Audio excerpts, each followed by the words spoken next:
ఈ P4 సర్వేకి సంబంధించి సందేహాలు ఉన్నట్లయితే వాటిని కామెంట్ రూపంలో రాయండి. నేను మీకు సమాధానం చెప్పే ప్రయత్నం చేస్తాను.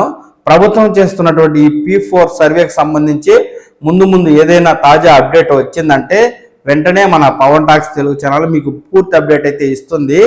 ఈ సమాచారాన్ని మీరు తెలుసుకుంటూ ఉండడం కోసం ఈ ఛానల్ని లైక్ చేసి సబ్స్క్రైబ్ చేసుకోండి. హాయ్ ఫ్రెండ్స్, రాష్ట్రంలో ప్రస్తుతం సర్వేల కాలం అయితే నడుస్తూ ఉందండి. అదేంటి, ఎండాకాలం కదా సర్వే కాలం అంటారా? అవునండి, ఓవైపు ఎండలు కాస్తూనే ఉండగా ప్రభుత్వం వివిధ అంశాలకు సంబంధించి సర్వే అయితే చేయిస్తుంది. ఇందులో ప్రథమంగా చెప్పుకోవాల్సింది P4 సర్వే, అంటే public private people partnership survey అని దీని షార్ట్కట్లో P4 సర్వే అంటారు. రాష్ట్రంలో ఉన్న అన్ని జిల్లాల్లోని గ్రామ వార్డు సచివాలయ పరిధిలో ఉన్న ప్రతి ఇంటికి సిబ్బంది వెళ్ళి వారి కుటుంబాన్ని అయితే సర్వే చేసి వివిధ రకాల సమాచారాన్ని అడిగి తెలుసుకుని ఆ వివరాలన్నీ మొబైల్ యాప్లో ఎంటర్ చేస్తారు. ఈ సర్వే ఎందుకు చేస్తున్నారు అనే దానికి ప్రభుత్వం ఏం చెప్తుందంటే, రాష్ట్రంలో పేదరికాన్ని నిర్మూలించడం కోసం, ప్రతి ఇంట ఆరోగ్యం, ఆనందం, ఆదాయం ఉండడం కోసం, రాష్ట్రంలో ఉన్న ఆర్థిక అసమానతలను తొలగించి ప్రజల జీవన ప్రమాణాలను మెరుగుపరచడంలో భాగంగా ఈ సర్వే అయితే చేస్తున్నాము అని ప్రభుత్వం చెప్తుందండి.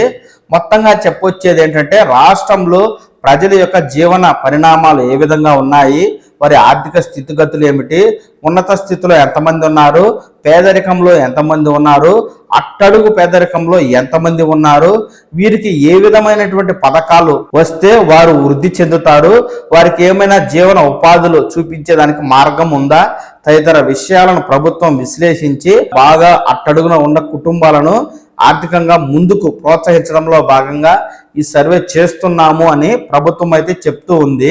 ఇందులో భాగంగా ఒక ప్రత్యేక మొబైల్ యాప్ని అయితే తయారు చేసి రాష్ట్రంలో ఉన్న ప్రతి కుటుంబానికి సంబంధించిన వివరాలను ఇందులో ఎంటర్ చేయాలని అయితే చెప్తూ ఉంది. ప్రతి వ్యక్తి వివరాలను కూడా అధికారులు ఎంటర్ చేసి ఆ వివరాలతో పాటుగా వారు ఈ సర్వేకి సంబంధించి కుటుంబ సభ్యుల నుంచి అథెంటికేషన్ తీసుకోవాలని కూడా చెప్తుంది. ఇంతవరకు బాగానే ఉన్నప్పటికీ ఈ సర్వేలో అడుగుతున్న ప్రశ్నలు ప్రజలను అయితే భయాందోళనలకు గురి చేస్తున్నాయండి. ఈ సమాచారం చెప్పినట్లయితే ప్రభుత్వం నుంచి తమకు వచ్చే పింఛన్లు కానీ, రేషన్ కార్డు కానీ, ప్రభుత్వ పథకాలు ఏమైనా పోతాయేమోననే ఆందోళనకు గురవుతూ ఉన్నారు. ఇందులో భాగంగా చాలా చోట్ల సమాచారం అనేది ప్రజలు సరిగా ఇవ్వడం లేదు. ఈ P4 సర్వేకి సంబంధించి అధికారులు ప్రజలను ఏ ప్రశ్నలు అడుగుతున్నారంటే, ఇంటి యజమాని పేరు ఏమిటి, కుటుంబంలో ఎంతమంది సభ్యులు ఉన్నారు, వారి పేర్లు ఏమిటి, కుటుంబంలో సంపాదించే సభ్యులు ఎంతమంది ఉన్నారు, ఇంటిలో ఎవరైనా ప్రభుత్వ పథకాలను పొందుతున్నారా, ఉంటే ఆ వివరాలు, నివసించేటువంటి ఇల్లు ఏ రకం, గుడిసె, పెంకుటిల్లా, రేకులిల్లా, స్లాబా, G+1 గ్రౌండ్ ఫ్లోరా, బైక్ ఉందా, కారు ఉందా, ఇంటికి మంచినీటి కుళాయి ఉందా లేదా, ఇంట్లో గృహోపకరణాలు అంటే ఫ్రిడ్జ్ ఉందా, ఏసీ ఉందా, మిక్సీ ఉందా, గ్రైండర్ ఉందా, ఇంట్లో వంట గ్యాస్తోనే వంట వండుతున్నారా లేకపోతే కట్టెల పొయ్యా, నెల ఇంటికి కరెంటు బిల్లు ఎంత వస్తుంది, గడిచిన 2 ఏళ్ల కాలంలో మీరేమైనా ఇన్కమ్ ట్యాక్స్ కట్టారా, కడితే ఎంత కట్టారు, ఇలాంటి ప్రశ్నలన్నీ అడిగి ప్రజల నుంచి సమాధానాలు తీసుకుని అధికారులు వివరాలను మొబైల్ యాప్లో ఎంటర్ చేస్తుండగా ఈ వివరాలను చెప్పినట్లయితే తమకు ప్రభుత్వం నుంచి వచ్చే పథకాలు ఏమైనా ఆగిపోతాయేమోనని ప్రజలు భయాందోళనకు గురవుతుండగా మరోవైపు సర్వే అయితే నత్తనడకన సాగుతూ ఉంది. మొత్తానికి ఈ P4 సర్వే అనేది కొన్ని జిల్లాల్లో ప్రారంభమై కొన్ని జిల్లాల్లో కొద్ది రోజుల్లోనే ప్రారంభమవుతుండగా ప్రభుత్వం అడుగుతున్న ప్రశ్నలు చెప్పడానికి ప్రజలైతే జంకుతున్నారు. ప్రభుత్వం మాత్రం ప్రభుత్వ పథకాలు ఏవి ఆగవని, ప్రభుత్వ పథకాలకు చేసే సర్వేకు సంబంధం లేదని, ప్రజలందరూ స్వచ్ఛందంగా వచ్చి సర్వేలో పాల్గొనాలని చెప్తూ ఉంది.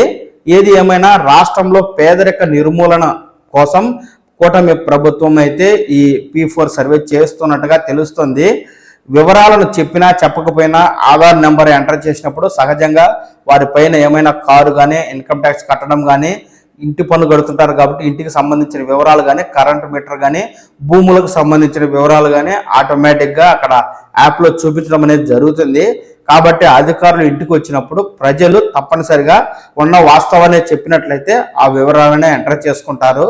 కాబట్టి ఈ P4 సర్వేకి సంబంధించి ఏవైనా అనుమానాలు సందేహాలు ఉన్నట్లయితే వాటిని కామెంట్ రూపంలో రాయండి. నేను మీకు సమాధానం చెప్పే ప్రయత్నం చేస్తాను. ప్రభుత్వం చేస్తున్నటువంటి ఈ P4 సర్వేకి సంబంధించి ముందు ఏదైనా తాజా అప్డేట్ వచ్చిందంటే వెంటనే మన పవన్ టాక్స్ తెలుగు ఛానల్ మీకు పూర్తి అప్డేట్ అయితే ఇస్తుంది. ఈ సమాచారాన్ని మీరు తెలుసుకుంటూ ఉండడం కోసం ఈ ఛానల్ని లైక్ చేసి సబ్స్క్రైబ్ చేసుకోండి. నమస్కారం.